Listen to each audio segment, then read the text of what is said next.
Donald Trump. His name alone sends chills down the spines of half the nation, while the other half bursts into applause. How can one individual provoke such extreme reactions? Perhaps it's because he personifies the very essence of chaos, a chaos he seems determined to inject into the veins of American democracy. Trump's presidency has been a relentless roller coaster of scandal, outrage, and disbelief. He thrives on division, pitting Americans against each other with his inflammatory rhetoric and blatant disregard for truth. He has eroded trust in our institutions, from the media to the judiciary, branding any dissenting voice as fake news or the enemy of the people. This is not normal. This is not politics as usual. This is a full-scale assault on the very fabric of American society. And we need to wake up and smell the burning Constitution before it's too late. Author and political commentator Roberto Niro has been raising concerns about Trump from the very beginning. His warnings have been consistent and unwavering, urging the public to closely monitor the evolving political landscape. Niro contends that Trump's methods are borrowed directly from the playbook of historical dictators and demagogues. He draws comparisons between Trump and notorious leaders who have employed similar strategies to amass power and control.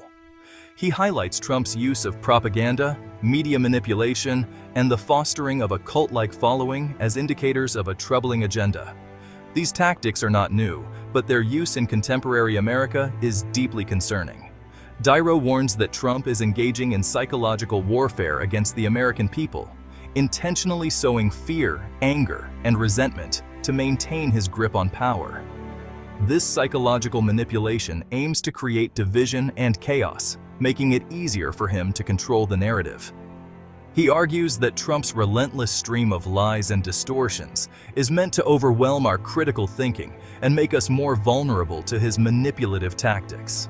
By inundating the public with misinformation, Trump seeks to create confusion and distrust in traditional information sources. Niro's message is clear. We are a nation under siege from within. The very fabric of our democracy is being tested, and the stakes have never been higher. Our own president is employing the tools of psychological warfare against us. This is not just a political struggle. It is a battle for the soul of our nation. And if we don't wake up to this reality soon, we may not like what we become. The time to act is now, before it's too late to reverse the damage being done. Do you remember that night? The air was thick with anticipation, and the world seemed to hold its breath. November 8th, 2016. A date forever etched into the collective memory of a nation. The night the music died. The night hope seemed to wane. As the election results came in, a collective gasp of disbelief swept across the nation. Faces turned pale, and hearts sank. Trump, the reality TV star, the birther conspiracy theorist, the man who boasted about sexually assaulting women, was going to be the leader of the free world. His supporters cheered, but many others were left in stunned silence. For many, it felt like a bad dream, a cruel joke that we would all wake up from eventually. But the nightmare was real, and it was just beginning. The joke was on us. Time seemed to slow down. Each tick of the clock a reminder of the new reality we had to face. Trump's victory wasn't a fluke. It was a symptom of a deeper rot within American society, a rot that had been festering for years, unnoticed by many. It was a sign that our democracy, already weakened by years of partisan gridlock and economic inequality, was vulnerable to the siren song of a demagogue. The cracks in our system had widened, and the foundation was crumbling. That night, something fundamental shifted in the American psyche. A sense of uncertainty and fear took hold, casting a long shadow over the future. A sense of dread settled over the land, a feeling that things would never be the same again. And they haven't been. The echoes of that night still reverberate, a constant reminder of the fragility of our democracy. What explains the steadfast loyalty to Trump from a significant segment of the population, despite the turmoil, the falsehoods, and the harm he has caused?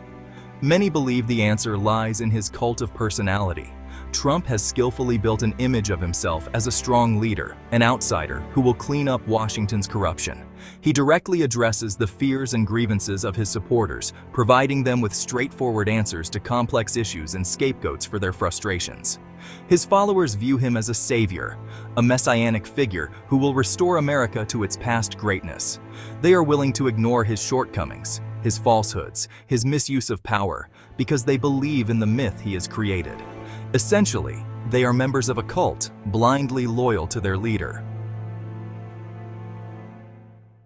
Chapter 5. Kimmel's Jabs. Laughter, masking fear. Late-night host Jimmy Kimmel has emerged as one of Trump's most outspoken critics, leveraging his platform to critique the president's actions and statements with his signature mix of humor and sharp commentary. Kimmel's jokes about Trump are often harsh, even brutal, but they also reflect a profound sense of worry and concern about the future of American democracy. Kimmel's humor, like that of many political satirists, acts as a release valve for a nation under stress.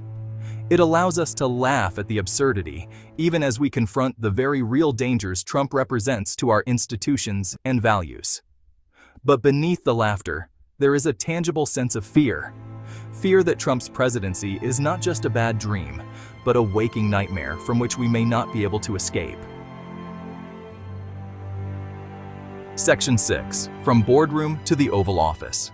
The Making of a Showman. This is the tale of how Donald Trump evolved from a business tycoon into a political sensation. To grasp Trump's influence over his followers, we need to revisit his time as a reality TV star on The Apprentice. It was here that he perfected his on-camera presence, learning to captivate audiences and command attention. The show portrayed Trump as a shrewd businessman and master deal-maker, solidifying his image as a decisive, successful leader in the minds of millions. Week after week, viewers tuned in to watch Trump make tough calls, fire contestants, and deliver his iconic line, "You're fired." The Apprentice was a meticulously crafted fiction. Every scene was carefully planned, every interaction scripted to create a gripping narrative. Yet, this very fiction made Trump a household name. But it was a fiction that struck a chord with a public yearning for authenticity, even if that authenticity was manufactured for television. People saw in Trump a figure who seemed to embody the American dream, a self-made man who had risen to the top through sheer will and determination. Trump understood the power of image and storytelling, using it to his advantage by blurring the lines between reality and entertainment. He knew that in the age of television and social media, perception often outweighed reality. By the time he announced his presidential candidacy, Trump had already crafted a persona that was larger than life, transcending politics. He was not just another politician. He was a celebrity, a brand, a symbol of success and power. He was no longer merely a businessman. He was a brand, a symbol of American success, however illusory that success may have been.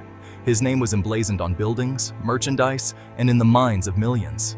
This transformation from a business magnate to a political showman showcased his mastery of media and his ability to craft a compelling narrative. Chapter 7. The Silent Scream of Melania Trump. Amid the turmoil and disorder of the Trump administration, one figure has remained curiously quiet: Melania Trump, the First Lady of the United States. Her silence has been interpreted in various ways, as a sign of complicity, as a sign of resignation, or as a sign of fear. But what if her silence is actually a form of protest? What if, behind that meticulously composed facade, she is screaming internally, desperate to escape the gilded cage of her husband's presidency? We may never truly understand Melania Trump's inner world, but her silence speaks volumes. It serves as a haunting reminder of the human cost of Trump's presidency, a presidency that has left many feeling powerless and voiceless. Section 8. Obama's Warning: The Unraveling of America. In the final days of his presidency, Barack Obama delivered a stark caution about the perils of Trumpism. He emphasized the fragility of democracy, the significance of truth, and the necessity of protecting the institutions that safeguard our freedoms. Obama's words, once dismissed by some as the complaints of a defeated politician, now resonate with prophetic urgency. We are witnessing the unraveling of the very fabric of American society, the erosion of the norms and values that have held us together for generations. Obama's warning is a call to action. It is a reminder that democracy is not a spectator sport. It requires our active participation, our vigilance, our willingness to stand up and fight for what we believe in. Section 9. The Man Behind the Curtain, a Call to Action. So, who is Donald Trump really? Is he the shrewd entrepreneur, the political outsider, the nation's savior? Or is he the charlatan, the bully, the emperor with no clothes? Perhaps he embodies all these roles and more. He is a living paradox, a master manipulator who thrives on chaos and division. But the more pressing question is, who are we? How will we respond to this unprecedented challenge to our democracy? Will we give in to fear and apathy? Or will we rise to the occasion, reclaim our values, mend the damage, and rebuild our nation into something stronger, more just, and more equitable?